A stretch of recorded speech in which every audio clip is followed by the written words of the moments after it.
Yes, please. Good morning, everyone. Welcome to SD Commerce Career Sector 10 Panchkula. This is CA Dheeraj here and hope so you're doing well.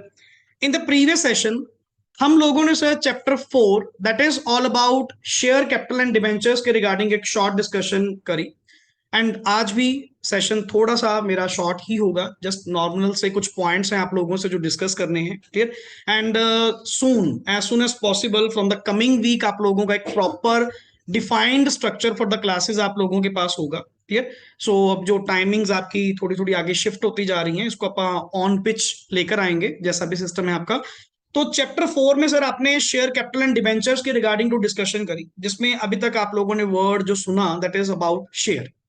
Share is basically a smallest unit of the total capital of the company, clear, so that कि company अपनी reach जो है वो maximum लोगों तक लेके जा सके। एंड बेसिकली सर कंपनी को बनाने का मोटिव ही यही होता है कि नंबर ऑफ मेंबर्स को आप अपनी कंपनी में ले सके, क्लियर, ताकि सिर्फ और सिर्फ हमें कैपिटल पॉइंट ऑफ व्यू से नहीं, हमें man power point of view से भी, क्लियर, टोटलिटी बेसिस पे एक पब्लिक रीच क्या करनी है, इंक्रीज करनी है। दैट्स वाई हम लोग कंपनीज बनाकर क्या करते हैं, काम करते हैं, क्लियर। जैसे नॉर्मल कंसल्टेंसी में हमारे पास कॉल आता है कि सर कंपनी बनाएं या फर्म बनाएं या सॉल्व प्रोप्राइटरी। हम नॉर्मली उनसे कहते हैं कि सर आपका मिशन क्या है, पहली बात तो आपका व्यू पॉइंट क्या है। अगर तो आप अपने आप को as a proper business entrepreneur establish करना चाहते हैं, अपनी प्रोफाइल को अच्छा बनाना चाहते हैं, तो डे वन से आप अपनी एक कंपनी बनाइए, starting with the private limited company. Private limited से क्या कर लीजिए, लिमिटेड नंबर ऑफ मेंबर से स्टार्ट कर लीजिए and as day as your grow business grow ups आप इसको नेक्स्ट आगे कन्वर्ट किस में कर लीजिएगा, पब्लिक लिमिटेड में कन्वर्ट कर लीजिएगा और अपनी रीच मैक्सिमम लोगों तक आप लेके जा सकते हैं, क्लियर। अब जैसे बड़े बड़े जितने आपके ब्रांड्स हैं, फैमिली ओन्ड बिजनेस हैं, रिलायंस, टाटा, अंबानी, ये सारी क्या है सर, पब्लिक कंपनीज। पब्लिक भी और ऊपर से क्या है, लिस्टेड। लिस्टेड का मतलब इन सबके शेयर्स आपके रिकॉग्नाइज्ड स्टॉक एक्सचेंज पे क्या होते हैं सर, ट्रेड होते हैं। That's they are called as listed companies, clear. And after that हमने 5 टाइप्स ऑफ कैपिटल डिस्कस करी, 5 types of share capital discuss करी। One is authorised which is also known as by registered capital और you can say nominal capital also. Number 2 point is issued capital. Sir, that capital out of authorized which has been issued for the time here, and you may issue at any point of time out of the authorized capital, but keeping in mind you can issue maximum to maximum कहां तक, authorised capital तक ही आप अपने share issue कर सकते हैं, इससे ऊपर एक भी शेयर आप इशू नहीं कर पाएंगे। आउट ऑफ दैट इशूड में से आपकी क्या निकलती है, सब्सक्राइब। जो लोग आपके शेयर्स, जो पब्लिक आपके शेयर्स क्या करेंगे, सब्सक्राइब करेंगे, clear. And number 4, out of the subscribe what you called for the time being that is called as called up capital, and what they paid, उसमें से जो उन्होंने पे आउट करा that is called as paid up capital, clear. तो ये तो sir just foundation भी point था, आप लोगों ने डिस्कस करा हुआ है विद एग्जांपल्स। नाउ मेरी जो आज मेन डिस्कशन है 4.3 topic that is kinds of share capital, and we are well known about that कि there are two kind of shares, basically two kind of shares, ordinary shares जिसको आप लोग word क्या बोलते हैं sir, equity share capital, clear, and the second one is preference share capital. yes please पढ़िए provisions of the act. sir one thing make it clear, आप लोगों में से अगर नहीं क्लियर होगा मैं बता देता हूं, आप अब सिर्फ लॉ में एक्ट नहीं, एक्ट में दिए गए रूल्स भी आप लोग क्या करेंगे, साथ साथ रीड करेंगे। नए कंपनीज एक्ट 2013 की ड्राफ्टिंग को थोड़ा समझें।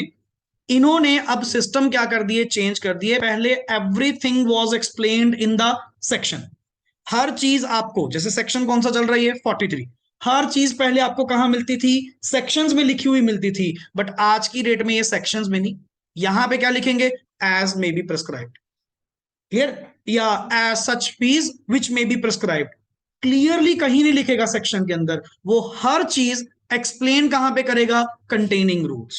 जितनी भी रूल्स साथ में बनाए जाते हैं वो रूल्स के अंदर ईच एंड एवरी कंटेंट आपको प्रॉपर राइटिंग वे से लिख कर जाएगा। तो अब माइंड मेकअप रखिए, हमने एक्ट के साथ जो कंपनी रूल्स हैं, कंपनी रूल्स भी साथ में क्या करने हैं, रीड आउट करने हैं। चलिए सबसे पहले provision of the act, yes, kinds of share capital पढ़िए जी। Share capital shall be of two kinds, namely preference share capital and equity share and capital. Sir equity की नेक्स्ट आगे दो टाइप्स, ये प्रैक्टिकली शायद आप लोगों ने ना देखा हो, but from the law view point of view listed companies में, जो बड़ी टाइप ऑफ कंपनीज हैं पब्लिक कंपनीज में, इक्विटी की भी एक अलग टाइप होती है, that is called as differential voting rights by the name called as DVR.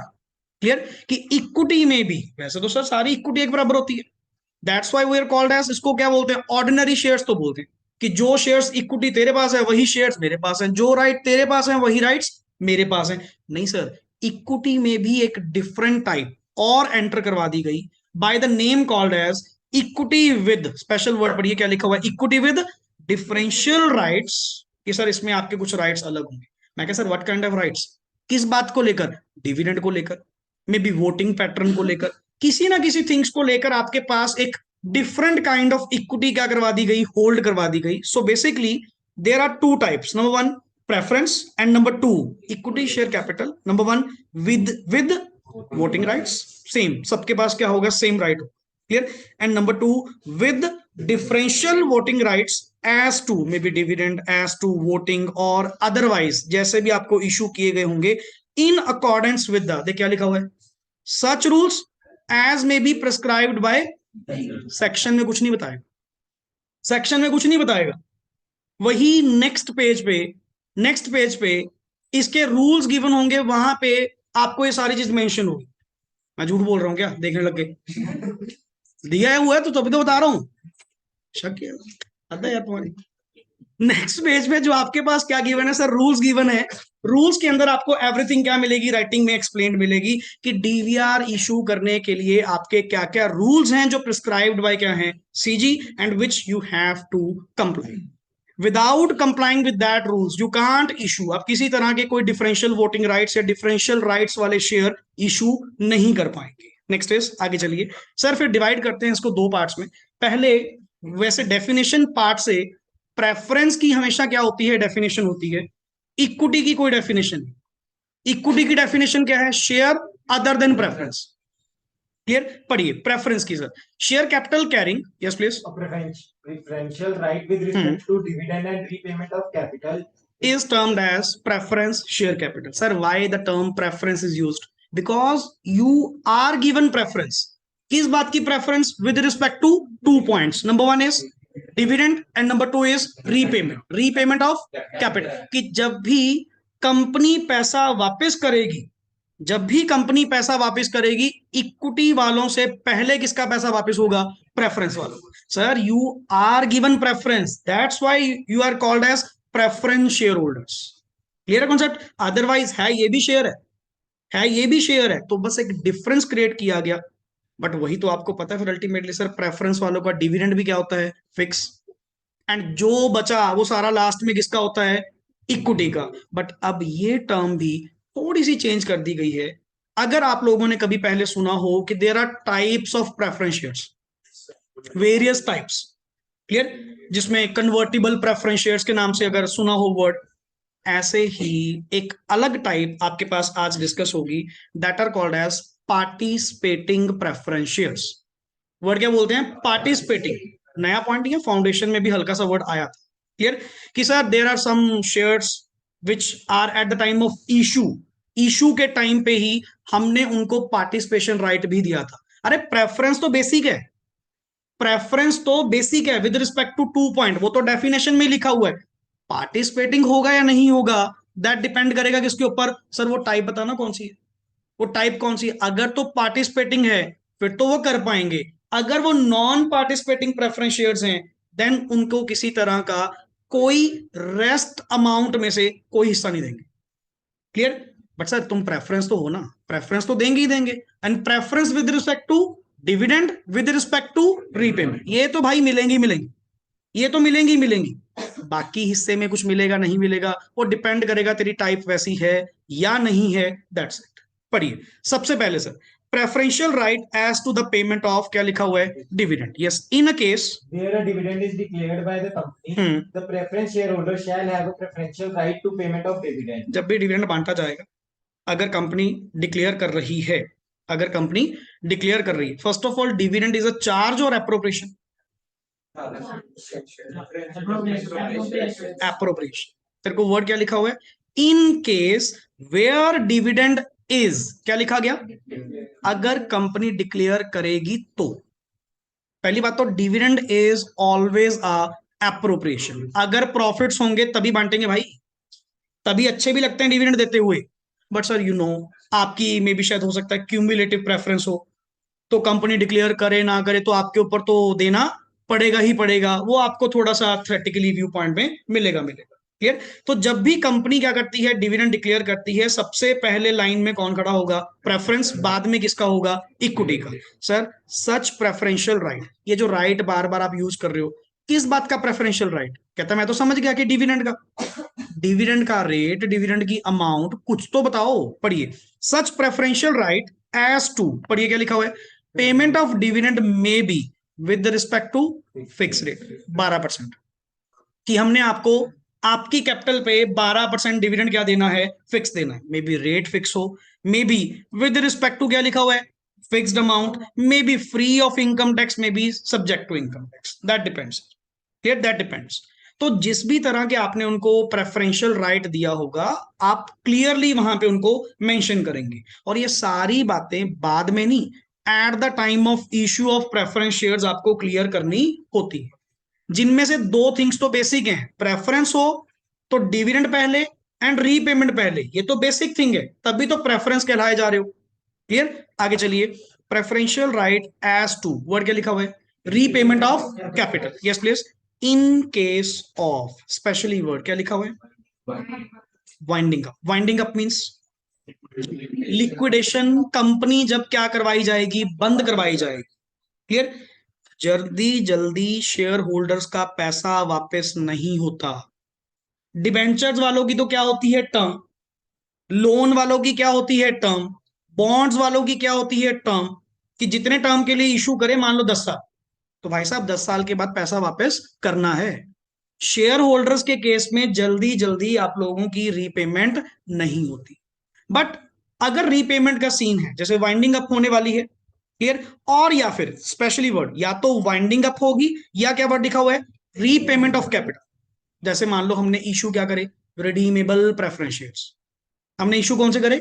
Redeemable, जिसकी टाइप ही क्या है? रिडीमेबल। मतलब सर कोई टर्म गिवन होगी, 5 साल, 10 साल, 15 साल, कुछ तो होगा। तो आपको उतने टर्म के बाद जब भी पैसा वापस करना है, तो लाइन में सबसे पहले कौन खड़े होंगे? प्रेफरेंस। क्लियर? पढ़िए, the preference share holders shall have a, क्या लिखा हुआ है? Preferential rights to the repayment of the amount of share capital paid up. अच्छा, पेड अप, फेस वैल्यू नहीं वापस करूंगा, जितना पैसा दिया होगा। मान लो 10 रुपए में से तुमसे मंगवाए कितने थे? 8 रुपए, और लेने आगे 10 रुपए। 10 थोड़ी दूंगा, जितने पैसे आपने मुझे दिए होंगे उतनी ही कैपिटल में आपकी क्या करूंगा? आपको वापस करूंगा। चलिए, now share capital, yes please. shall be deemed to be preference share capital whether or not it is entitled to either or both of the following lines. इनमें कोई हो या ना हो, ये मैटर नहीं करता, ये डिपेंड करेगा तुम्हारी टाइप क्या है। पर ऊपर वाले 2 पॉइंट्स तो होंगे ही होंगे, वो तो हर एक में होंगे। If I am using the word preference, मेरे माइंड में 2 वर्ड तो आएंगे, एक तो डिविडेंड को लेकर और एक रीपेमेंट को लेकर। हाँ, इनमें से कोई एक्स्ट्रा होगा वो अलग बात है, वो टर्म्स पे डिपेंड करेगा। पहला पॉइंट पढ़िए, पार्टिसिपेशन इन, क्या लिखा हुआ है? सर आपने तो कहा था कि सरप्लस प्रॉफिट जो होते हैं वो किसके होते हैं? इक्विटी वालों के। ये अपना हिस्सा ले तो गए, ये अपना हिस्सा ले तो गए। लाइन में सबसे पहले डिविडेंड लेने कौन आया था? प्रेफरेंस वाले तो आए थे, और फिक्स्ड अमाउंट थी, फिक्स्ड रेट था। क्लियर? जो भी कॉन्सेप्ट था, फिर इनको हिस्सा क्यों दे रहे हैं? मैं कहा सर ये तो कंपनी कंपनी पे डिपेंड करेगा, कंपनी कंपनी पे डिपेंड करेगा। अगर उन्होंने अपने प्रेफरेंस को, प्रेफरेंस शेयर होल्डर्स को पार्टिसिपेशन राइट भी दिया। Sir what do mean by participation? कि सर प्रेफरेंस वाले ले चुके, इक्विटी वाले भी अपना फिक्स ले चुके, जो सरप्लस प्रॉफिट लास्ट में बचेगा उसमें हम दोनों का हिस्सा होगा। मतलब प्रेफरेंस वाले फिर हिस्सा मांगेंगे। क्लियर? प्रेफरेंस वाले फिर हिस्सा मांगेंगे। और ये होता कब है? Let it be sir, let it be normally concept क्या है यहाँ पे, कि हमारे जितने भी प्रॉफिट्स होते हैं, डिविडेंड अपने प्रेफरेंस वाले तो ले चुके। क्लियर? इक्विटी वालों का भी डिविडेंड क्या था? फिक्स था। ये होगा ही ऐसा कॉन्सेप्ट ना, नहीं तो जो बचा किसका होता है, इक्विटी का। मैं कहना सर इक्विटी को भी पहले क्या देंगे, फिक्स देंगे कि भाई तुम 15% अपना निकाल लिया, जो लास्ट में प्रॉफिट बचा आप अपनी रेशियो डिसाइड कर लो, 60-40, 50-50, 30-70, जैसा करना है। But we also have participation right in the surplus profits, कि जो सरप्लस बचेगा उसमें भी हम क्या लेंगे, हिस्सा लेंगे।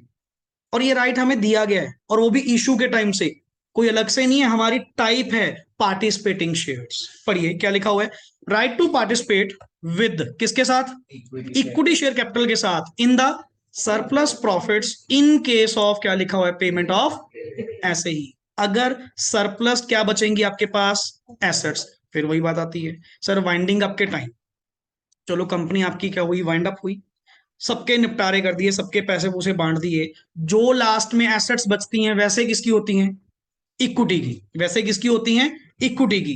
कहता नहीं सर, अगेन हमें ये राइट दिया गया, और ये राइट ना दोनों अलग अलग है, ये इकट्ठे राइट नहीं है, ये पर्टिकुलरली लिख के देना होगा कि तुम्हारे पास पार्टिसिपेटिंग राइट कौन सा है, प्रॉफिट में या एसेट में या दोनों में। मैंने ऊपर वर्ड क्या कहा था, whether or not it is entitle to either or may be both. ये पर्टिकुलर आपकी टर्म्स में लिखा होगा कि जो प्रेफरेंस आपके पास है, उस प्रेफरेंस में आपके पास क्या सिर्फ सरप्लस प्रॉफिट्स में राइट है, सरप्लस एसेट्स में राइट है, या दोनों में राइट है।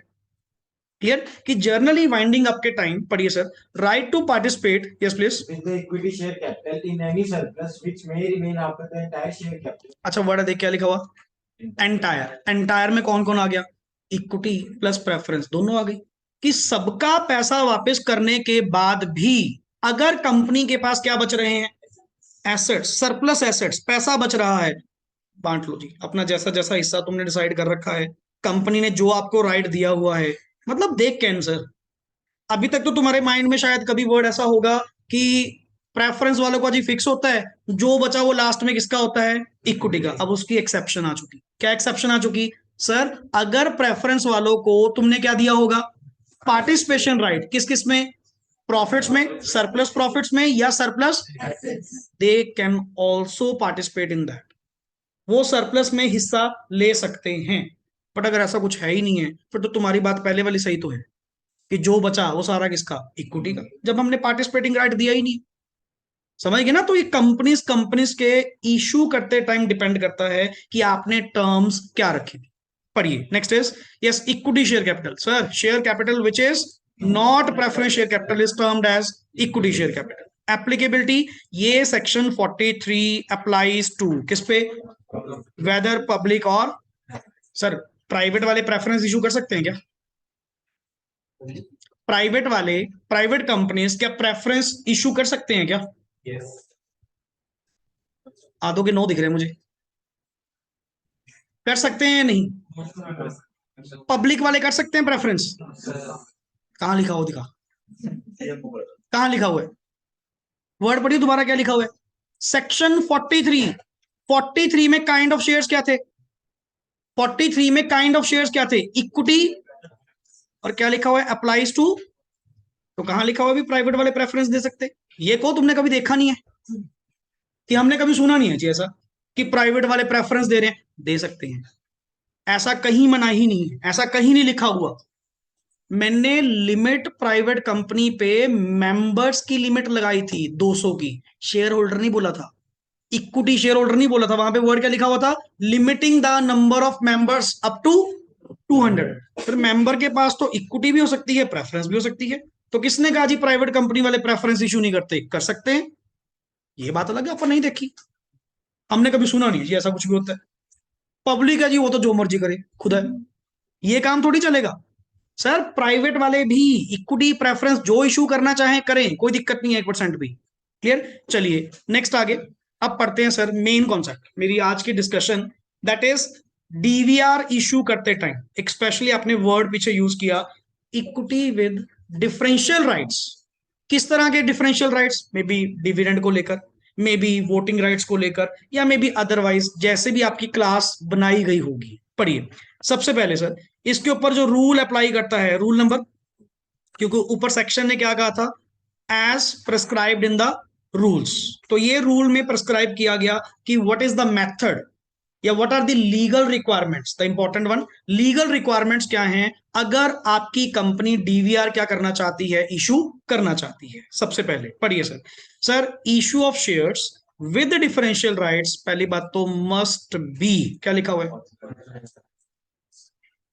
इक्विटी इशू करने के लिए, प्रेफरेंस को इशू करने के लिए तेरे आर्टिकल्स में कोई प्रोविजन होनी चाहिए। क्या कोई आर्टिकल्स में प्रोविजन रिक्वायर्ड है कि पहले आर्टिकल्स में लिखो आओ कि तुम इक्विटी इशू कर सकते हो, कि तुम प्रेफरेंस इशू कर सकते हो, और इसके अलावा करोगे क्या? अपने पास दो ही टाइप ऑफ शेयर्स थे ना।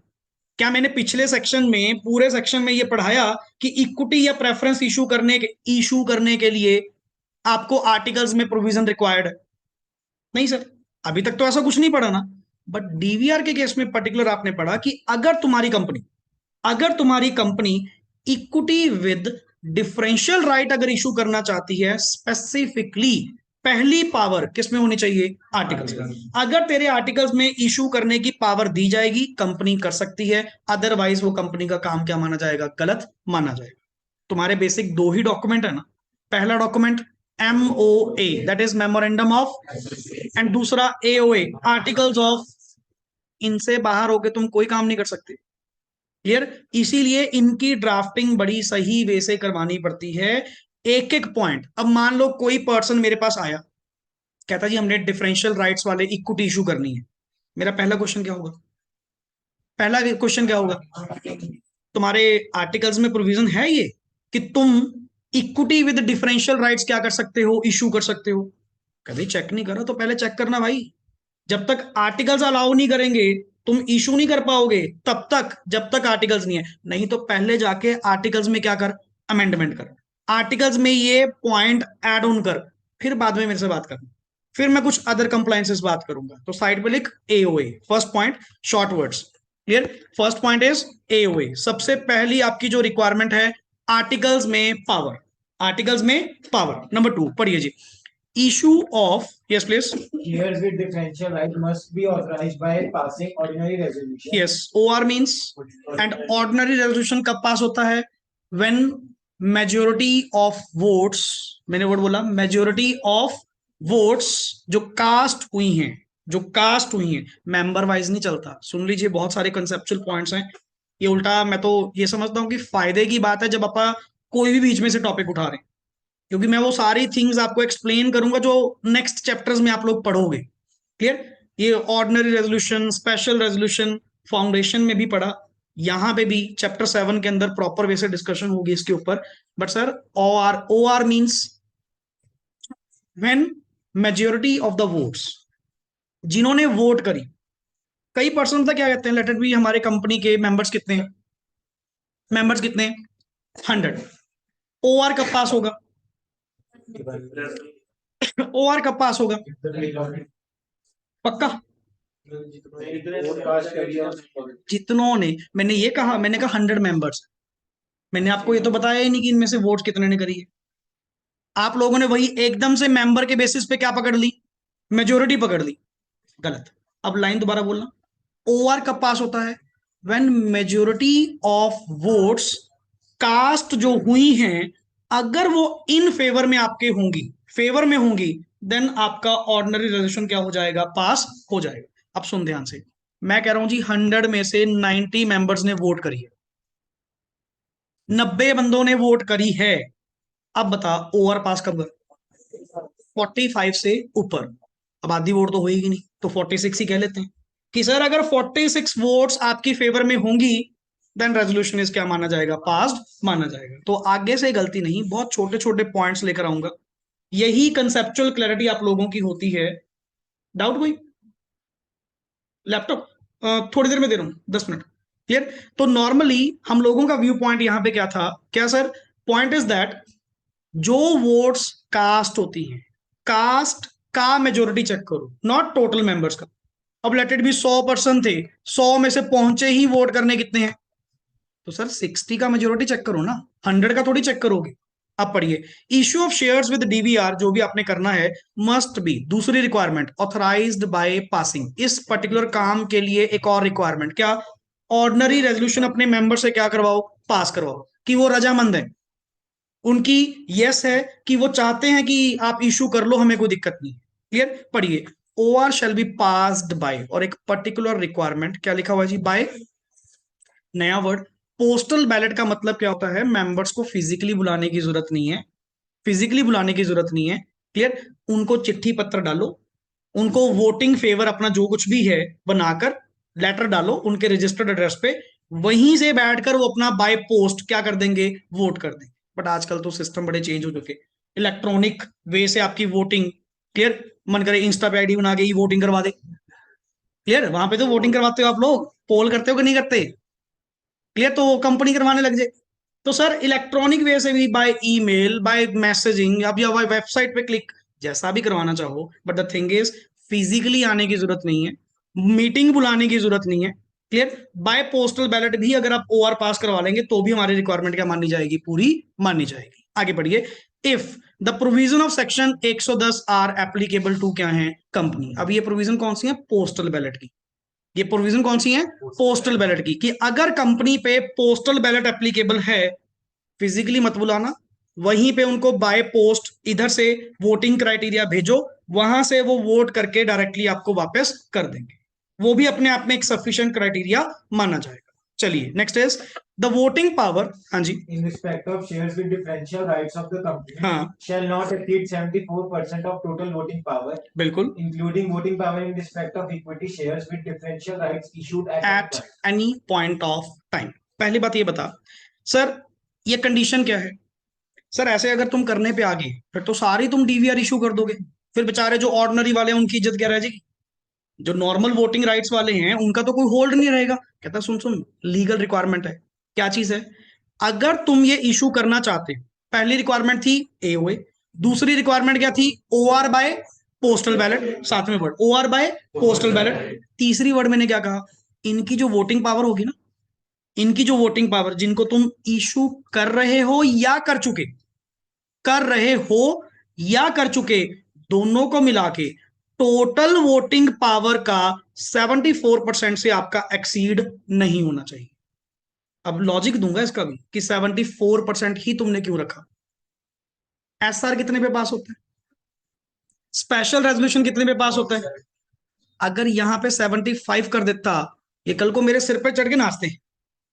ये माड़ी माड़ी बात के लिए क्या करते, हमारी तो मेजोरिटी है, हम तो 75% वाले कौन है, डिफरेंशियल राइट्स वाले हैं, हमने तो रेजोल्यूशन पास कर दिया, तुम मानो या ना मानो। मैं कहा अब तुम कर ही नहीं पाओगे, मैंने वोटिंग पावर ही तुम्हें कितनी दी है, 74. ताकि कभी तुम मिसयूज ना कर पाओ। ये DVR वाले कल को किसी तरह का कोई मिसयूज ना कर पाए, मैंने इनको वोटिंग पावर ही कितनी दी है, 74। और 74 क्या नए वालों की, 74 क्या नए वालों की? सर टोटल जितने DVR तुम पहले इशू कर चुके और जितने DVR अब इशू करने जा रहे हो, इन दोनों की voting power shell not exceed कितना, 74% of total voting power. That is the requirement. Logic मिलेगा सर कि क्यों अपा ने मतलब यहाँ पे 75 क्यों नहीं दिया, 74 एक अलग सी फिगर दी। कल को अगर ये रेजोल्यूशन बनाने पे आ गए कि कई जगह आपने लॉ में पढ़ा है कि SR पास करवाइए, स्पेशल रेजोल्यूशन पास करवाइए, फिर तो ये बेचारे ऑर्डिनरी वालों को पूछेंगे ही नहीं, अपने लेवल पे ही रेजोल्यूशन पास करा, काम खत्म हो गया। है तो इक्विटी है तो इक्विटी वाले ही हैं, समझ गए ना? तो इसीलिए हमने इनको पावर कितनी दी है, सिर्फ और सिर्फ 74%। हुआ पॉइंट क्लियर?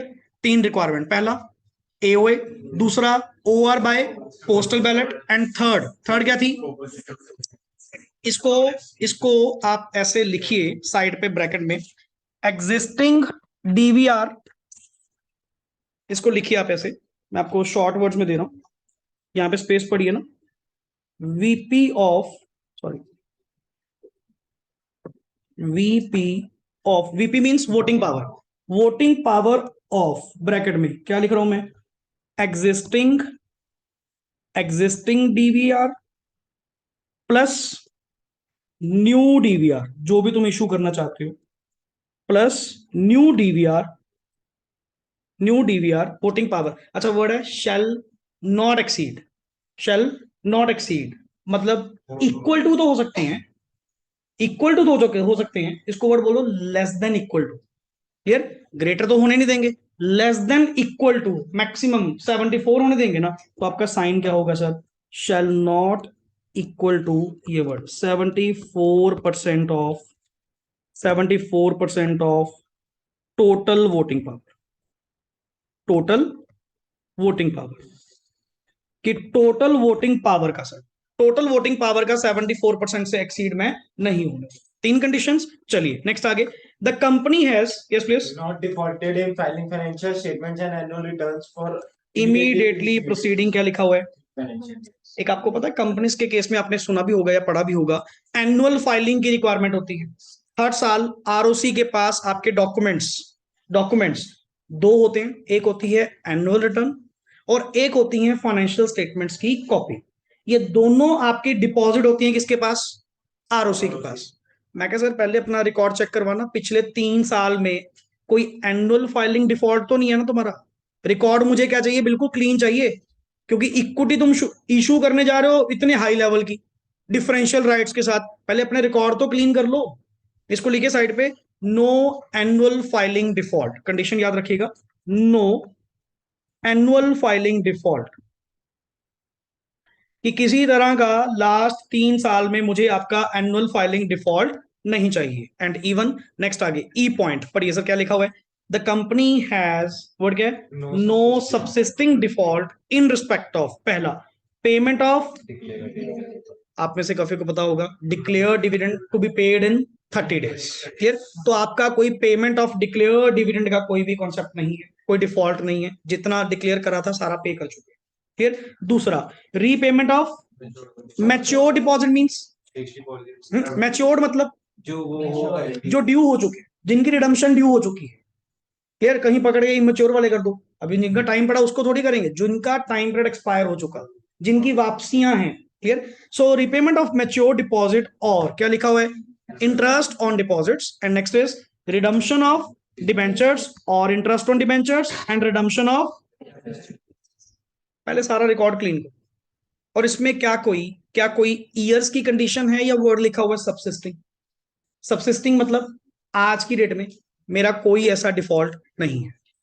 कभी होगा पर मैंने सही कर दिया, कभी होगा मैंने सही कर दिया, पर आज की डेट में कोई नहीं। जब मैं इशू कर रहा हूं ना, जब मैं इशू कर रहा हूं, डीवीआर करने की बात कर रहा हूं, मेरा आज की डेट में कुछ नहीं है सर, सारा कुछ मैंने साफ कर दिया। क्लियर? किस किस को लेकर? पहला डिविडेंड, दूसरा डिपॉजिट्स, तीसरा debenture and fourth redemption of preference shares. Clear? Yes please. और डिपॉजिट और डिबेंचर पे कल्ला प्रिंसिपल अमाउंट ही नहीं, साथ में क्या है? इंटरेस्ट अमाउंट भी है। क्लियर? तो जिसको शॉर्ट वर्ड में हम कहते हैं no subsisting defaults, no subsisting defaults. Clear? Next is, आगे चलिए।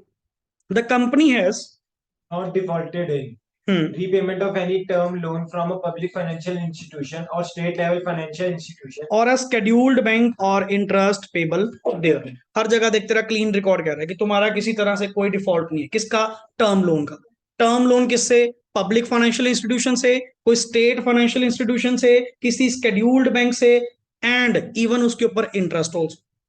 मैं कह रहा हूँ जी मैंने अल्टीमेट प्रिंसिपल तो मैं टाइमली वापस कर रहा हूँ, पर मेरा इंटरेस्ट का डिफॉल्ट है, इंटरेस्ट ही मैं पे आउट कर रहा हूँ, तो भी तो डिफॉल्ट है, तो भी तो वो डिफॉल्ट माना जाएगा। मतलब प्रिंसिपल प्लस इंटरेस्ट, किसी चीज का डिफॉल्ट नहीं आपका होना चाहिए। आगे, और dues with respect to statutory payment जो रिलेटेड टू क्या है, जैसे इसके साइड पे लिख ईपीएफ ईएसआई, कभी सुना word? EPF employ provident fund, ESI employ state insurance, ये इंप्लॉयज के रिलेटेड हुआ ना, ये स्टैट्यूटरी ड्यूज होते हैं, ये स्टैट्यूटरी ड्यूज हैं। स्टैट्यूटरी ड्यूज मतलब by law you have to pay it. Sir अगर आप ड्यूज ये पे आउट नहीं करेंगे वो डिफॉल्ट काउंट होगा, वैसे भी होगा। क्लियर? चलिए, and crediting the amount in the, किसमें? आईईपीएफ। ये तो सर फिक्स्ड रिस्पॉन्सिबिलिटीज हैं।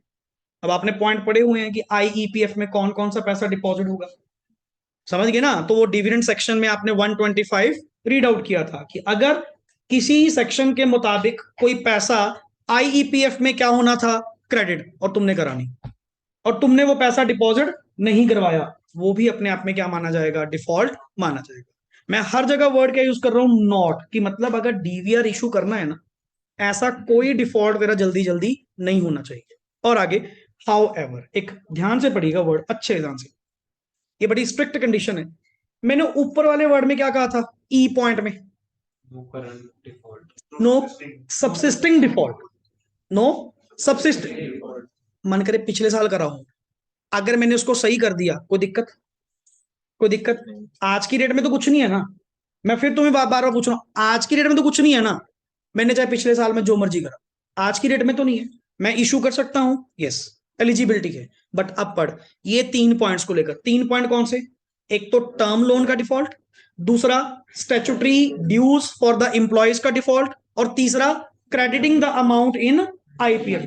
इन तीनों के रिगार्डिंग हाउ एवर पढ़िए, अ कंपनी में इशू, हाँ जी, shares with differential rights upon expiry of 5 years from the end of financial year in which such default was made good. मतलब सर, मतलब 5 साल हाँ, अगर अगर तुमने इन तीनों में से किसी का भी डिफॉल्ट करा होगा, और डिफॉल्ट जब तक तो चल रहा है वो तो छोड़ ही दे, मैंने उल्टा 5 साल कब से बोले?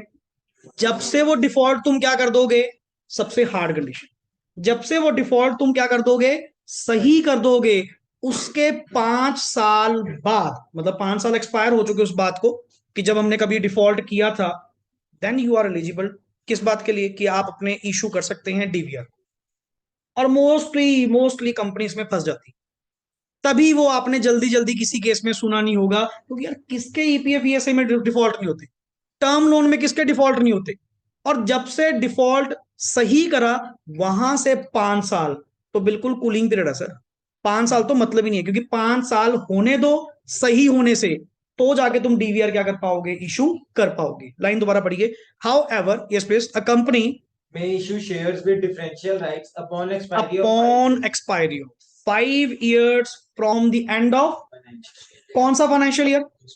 जिस साल में तुमने वो डिफॉल्ट क्या करा होगा, बच्चे इसको गलत पढ़ लेते हैं, जिस साल में डिफॉल्ट करा, और जिस साल में डिफॉल्ट सही करा, उस साल के एंड से 5 साल कूलिंग पीरियड। नहीं कर पाओगे सर, 5 साल बीत जाने दो, फिर उसके बाद डीवीआर इशू करते रहना। Clear? And next is last point sir, the company has not been, क्या लिखा हुआ है? किसी में तो छोड़ दो, हर पॉइंट से घेर रहे, कहते नहीं सर हम नहीं इशू करने देंगे, क्योंकि डिफरेंशियल राइट्स की इक्विटी है, हमने तो आज तक नॉर्मली ऑर्डिनरी इक्विटी शेयर्स दी है, आप इनको अलग से ऐसा क्या ट्रीट कर रहे हो? तो अगर इतना बड़ा इनको राइट दे रहे हो, तो सर हम भी तो फिर क्लीन रिकॉर्ड मांगेंगे, कर लो, हमें क्या दिक्कत है? किस बात के लिए penalised by the court? Tribunal, tribunal means NCLT, national company law tribunal, short word आप लिख के चलते हैं NCLT, national company law tribunal, during the, कब कब, last 3 years of any offence under कौन से लॉ में सर? आरबीआई में, सेबी में, सेक्रा में, फेमा में, या किसी अदर स्पेशल एक्ट में under which such company is being regulated by any sectoral regulator. अगर आपके ऊपर कोई सेक्टरल रेगुलेटर लगता है, जैसे बैंकिंग वालों पे बैंकिंग एक्ट, इंश्योरेंस कंपनीज पे इंश्योरेंस एक्ट, इलेक्ट्रिसिटी कंपनीज पे electricity act, these are called as sectoral regulators. इनको वर्ड क्या बोलते हैं अपन? Sectoral regulators. ये चलते हैं। तो सर अगर पिछले 3 साल में किसी ऑफेंस के अंदर, किसी ऑफेंस के अंदर ना तो कोई आरबीआई की एक्ट के अंदर, ना कोई सेबी के अंदर, ये ना एग्जांपल आप लिख सकते हो यहाँ पे कि सेक्टरल का मतलब क्या हुआ, जैसे बैंकिंग वाले हुए, इंश्योरेंस वाले हुए, इलेक्ट्रिसिटी वाले हुए। क्लियर? ये एग्जांपल आपकी चल जाएंगे यहाँ पे सेक्टरल रेगुलेटर के नाम से, क्योंकि इनके अलग से एक्ट बने होते हैं जी। तो सर पिछले 3 साल में ऐसी कोई ऑफेंस, कोई ऐसा ऑर्डर हमारे against by the court, by the tribunal, ऐसा कुछ भी पास नहीं, हमारा क्लीन रिकॉर्ड है सर।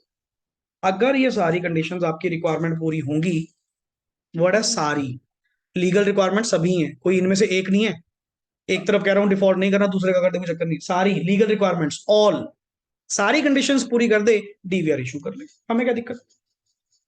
हुआ क्लियर? चलिए इसको सम अप रिवाइज करते हैं। हाँ जी बोलो। तो जो हमारा ना एंड वाला जो एंड 5 इयर्स, हाँ तो सर दोनों अक्टूबर में उनसे ही हुआ हमारा गुड जो हुआ 31 मार्च से 5 साल, and 31 March end of the financial year. Clear? ऐसा नहीं अक्टूबर में सही कर दे तो अक्टूबर से 5 years, उस ईयर के एंड से 5 years। क्लियर? चलिए सर जस्ट एक नॉर्मल सी रिक्वायरमेंट है, कुछ ज्यादा नहीं है, 6 पॉइंट्स तो भी चुटकियों में याद कर लेंगे। सबसे पहला पॉइंट, सबसे पहला सर लीगल रिक्वायरमेंट क्या है, तुम्हारे आर्टिकल्स में क्या होनी चाहिए, provision. Clear? Number 2 point, number 2, passing of OR by postal ballot if section 110 is applicable to, ऐसे ही सेक्शन याद करवाऊंगा सारे। Clear, applicable to company. तीसरी कंडीशन, तीसरी क्या थी, voting power. Sir voting power of existing plus new DVR shall not exceed 74% of the total voting power. Done.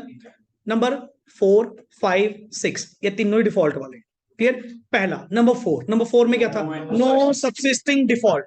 3 word P D D D. P for preference, redemption of preference shares.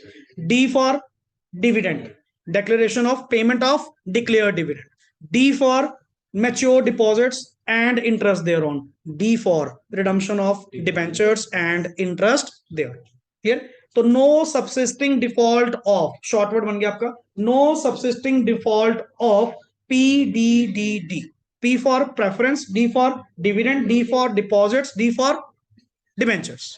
याद रखना deposits and debentures पे interest भी साथ में, कल्ला principal ही नहीं interest भी साथ में है। आगे चलिए नंबर 5। नंबर 5 पॉइंट इज क्या चीज सर, प्लस एक उनका पॉइंट रहेगा बीच में। अपने टोटल कितने, अच्छा टोटल अपने 7 पॉइंट्स हैं, एक पॉइंट रह गया annual filing. Sir what do you mean by annual filing, financial statements and annual return. Financial statements and, आप लिखना चाहो तो लिख सकते हो, फाइनेंशियल स्टेटमेंट्स का अंडर सेक्शन 137, एनुअल रिटर्न का अंडर सेक्शन 92।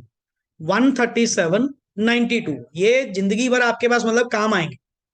काफी सारे सेक्शंस में ये कंप्लायंस मिलेगा। सर एनुअल फाइलिंग का डिफॉल्ट तो नहीं है, जहां वर्ड तुमने एनुअल फाइलिंग सुना ये 2 वर्ड्स आएंगे, एफएस की filing under section 137 and annual return की filing under section 90।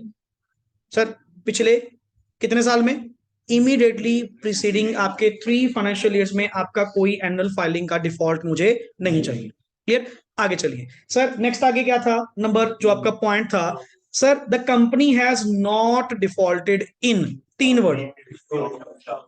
Word, repayment of term loan, कहां से, PFI, SFI, SB, SB means scheduled bank, and interest payable there. But ध्यान रखिएगा नॉर्मल लोन नहीं, टर्म लोन। ये ना अगर मैं क्वेश्चंस ड्राफ्ट करने पे आ जाऊं, ये ब्रीक ब्रीक वर्ड से अपन चेंज करने शुरू कर देंगे। जैसे मान लो मैं कह रहा हूं मैंने सीसी लिमिट का ब्रीच कर दिया। सीसी लिमिट समझते हो, कैश क्रेडिट, ओवरड्राफ्ट लिमिट। मैंने ऑडी लिमिट का ब्रीच कर दिया है, मैंने बैंक में पैसे नहीं दिए, तो क्या करूं बताओ, क्या डीवीआर इशू कर सकता हूं, कर सकता हूं या नहीं बताइए। मैंने ओडी बैंक की नहीं भरी, वो ओवरड्राफ्ट है। यहां पे डिफॉल्ट किसका लिखा हुआ है, term loan. Sir term loans अलग होते हैं एंड ओवरड्राफ्ट, तो बहुत कुछ नया पड़ा है तुम लोगों के लिए, बहुत थिंग्स अभी तो एक्सपैंड करनी है आप लोगों के माइंड कि क्या क्या थिंग्स। अभी फाउंडेशन तो जस्ट एक रूट थी छोटी सी, अब ब्रांचेस खुलेंगी नेक्स्ट आगे, नए नए वर्ड्स, नए नए टेक्स्ट पॉइंट से। और पर्टिकुलरली मेरा जो यहाँ पे पार्ट है, मैं हमेशा स्टूडेंट्स को वर्ड बोलता हूँ कि मेरे को जिस सब्जेक्ट के बारे में याद आया मैं उसमें चला जाऊंगा।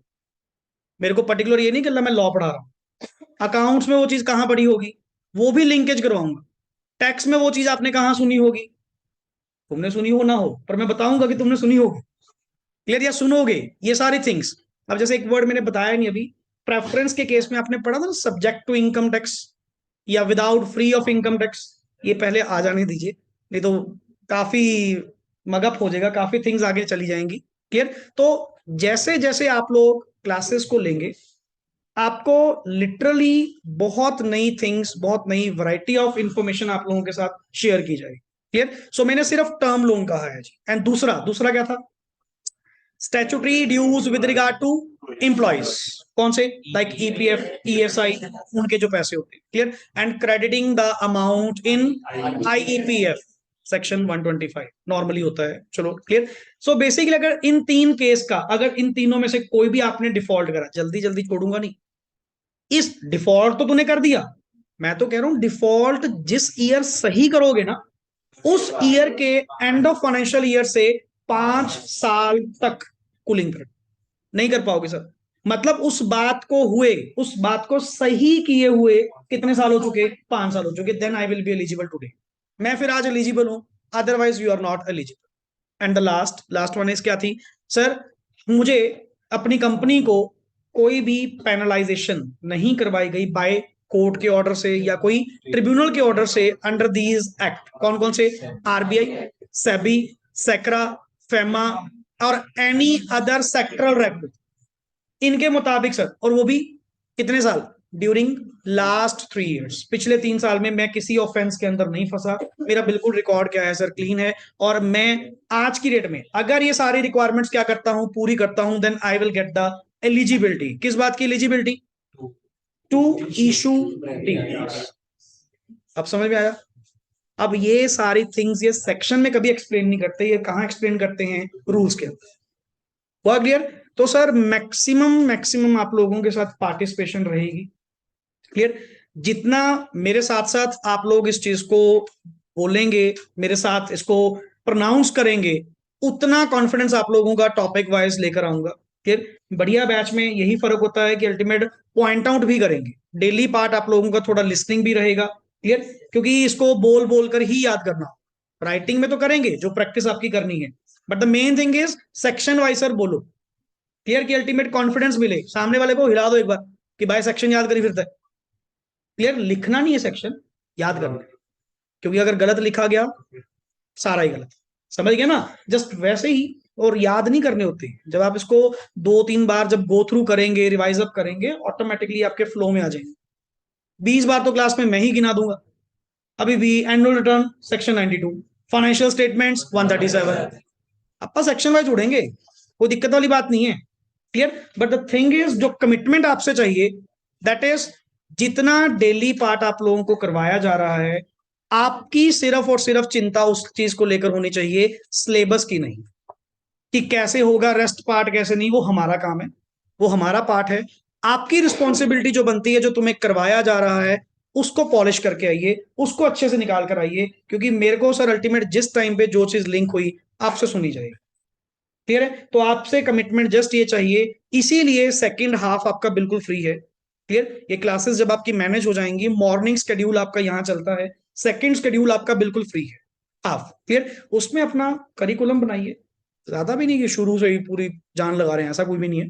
क्लियर? प्रॉपर वे से अपना जो डेली का पार्ट है उसको रिवाइज अप जरूर करिए। ये आदत शुरू से डाल लेंगे, बहुत कंफर्ट फील करेंगे, लिटरली। मतलब मजा आएगा पढ़ने में कि सर सीए ठीक है, आप सुन जैसा रहे थे, पर वैसा फील नहीं करने दूंगा, पर मेरी भी कुछ कंडीशंस हैं, प्रोवाइडेड दैट। क्लियर? वैसा चलेंगे तो ईच एंड एवरीथिंग आपको क्या मिलेगी? रिफाइंड मिलेगी, विद लॉजिक मिलेगी, वर्ड टू वर्ड आपको मिलेगी। क्लियर है कॉन्सेप्ट?